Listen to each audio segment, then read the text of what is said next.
ಆಗುತ್ತಾ? ಇವತ್ತು ಜುಕ್ಕಿನಿ ಅಂದ್ರೆ ಚೀನಿಕಾಯಿಲಿ ಒಂದು ಸೈಡ್ ಡಿಶ್ ಮಾಡ್ತಾ ಇದೀನಿ. ಇದು ಆರೋಗ್ಯಕ್ಕೆ ತುಂಬಾ ಒಳ್ಳೇದು. ಬನ್ನಿ ಹೆಂಗ್ ಮಾಡೋದು ಅಂತ ಮುಂದೆ ವಿಡಿಯೋದಲ್ಲಿ ನೋಡೋಣ. ನಮ್ಮ ಚಾನೆಲ್ನ ಫಸ್ಟ್ ಟೈಮ್ ನೋಡ್ತಿದ್ರೆ ಸಬ್ಸ್ಕ್ರೈಬ್ ಮಾಡೋದು ಮರಿಬೇಡಿ. ಲೈಕ್ ಮಾಡಿ, ಶೇರ್ ಮಾಡಿ, ಕಮೆಂಟ್ ಮಾಡಿ. ಜುಕಿನಿಲಿ ವಿಟಮಿನ್ಸ್, ಮಿನರಲ್ಸ್, ಫೈಬರ್ ತುಂಬಾ ಇರುತ್ತೆ. ಇದು ಡೈಜೆಷನ್ಗೆ ತುಂಬಾ ಒಳ್ಳೇದು, ಮತ್ತೆ ಕಣ್ಣು ಆರೋಗ್ಯಕ್ಕೆ ತುಂಬಾ ಒಳ್ಳೇದು. ಈ ಚಪಾತಿ, ದೋಸೆಗೆ, ಪೂರಿಗೆ ತುಂಬಾ ಚೆನ್ನಾಗಿರುತ್ತೆ. ನೋಡಿ, ಈ ತರ ಕಟ್ ಮಾಡಿ ಇಟ್ಕೊಂಡಿದೀನಿ. ಒಂದು ಬಾಂಡಿ ತಗೊಂಡಿದೀನಿ. 2 ರಿಂದ 3 ಟೇಬಲ್ ಸ್ಪೂನ್ ಎಣ್ಣೆ ಹಾಕೊಂತಾ ಇದೀನಿ. ಎಣ್ಣೆ ಕಾದಿದೆ. ಕಟ್ ಮಾಡಿ ಇಟ್ಕೊಂಡಿರೋ ಬೆಳ್ಳುಳ್ಳಿ ಹಾಕೊಂತಾ ಇದೀನಿ ಸ್ವಲ್ಪ. ಒಂಚೂರು ಬಾಡ್ಸ್ಕೊಂಡ್ಬಿಡೋಣ. ಬೆಳ್ಳುಳ್ಳಿ ಸ್ವಲ್ಪ ಬಾಡ್ತಾ ಇದ್ದಂಗೆ ಕಟ್ ಮಾಡಿ ಇಟ್ಕೊಂಡಿರೋ ಈರುಳ್ಳಿ ಹಾಕೊಂತಾ ಇದೀನಿ. ಇದನ್ನೊಂದು ಸ್ವಲ್ಪ ಬಾಡ್ಸ್ಕೊಂಡ್ಬಿಡೋಣ.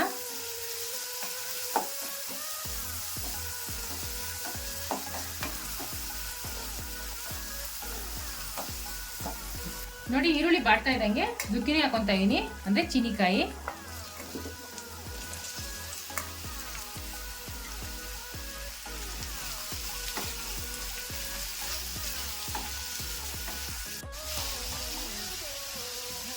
ಒಂದು ತಟ್ಟೆ ಕ್ಲೋಸ್ ಮಾಡ್ಕೊಂಡು 2 ರಿಂದ 3 ನಿಮಿಷ ಬೇಯಿಸ್ಕೊಳ್ಳೋಣ.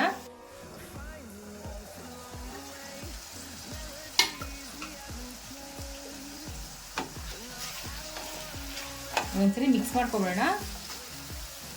ನೋಡಿ, 3/4 ಭಾಗ ಬೆಂದಿದೆ. ಇವಾಗ ಮಸಾಲೆ ಪುಡಿಗಳು ಹಾಕೊಂಡ್ಬಿಡೋಣ. 1 ಟೇಬಲ್ ಸ್ಪೂನ್ ಬಿಳಿ ಎಳ್ಳು ಹಾಕೊಂತಾ ಇದೀನಿ. ಅರ್ಧ ಟೇಬಲ್ ಸ್ಪೂನ್ ಧನಿಯಾ ಪೌಡರ್, ಅರ್ಧ ಟೇಬಲ್ ಸ್ಪೂನ್ ಚಿಲ್ಲಿ ಪೌಡರ್, ಅರ್ಧ tablespoon garam masala, 1/4 tablespoon ಆಮ್ಚೂರ್ ಪೌಡರ್, 1 ಚಿಟಿಕೆ ಅರಿಶಿನ, 1/4 ಟೇಬಲ್ ಸ್ಪೂನ್ ಜೀರಾ ಪೌಡರ್, ರುಚಿಗೆ ತಕ್ಕಷ್ಟು ಉಪ್ಪು. ಇದನ್ನ ಮಿಕ್ಸ್ ಮಾಡ್ಕೊಂಡ್ಬಿಡೋಣ.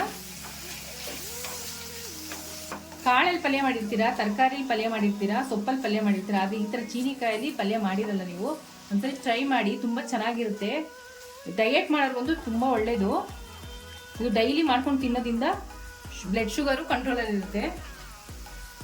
ತಟ್ಟೆ ಮುಚ್ಕೊಂಡು 2 ರಿಂದ 3 ನಿಮಿಷ ಬೇಯಿಸ್ಕೊಂಡ್ಬಿಡೋಣ.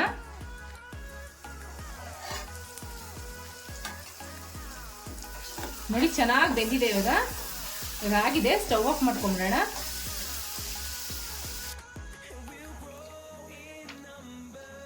ಜುಕ್ಕಿನಿ ಪಲ್ಯ ರೆಡಿ ಆಗಿದೆ. ಚಪಾತಿಗೆ, ಪೂರಿಗೆ ಒಳ್ಳೆ ಕಾಂಬಿನೇಷನ್. ಟ್ರೈ ಮಾಡಿಬಿಟ್ಟು ಹೇಗಿತ್ತು ಅಂತ ಕಮೆಂಟ್ ಬಾಕ್ಸ್ ಅಲ್ಲಿ ತಿಳಿಸಿ.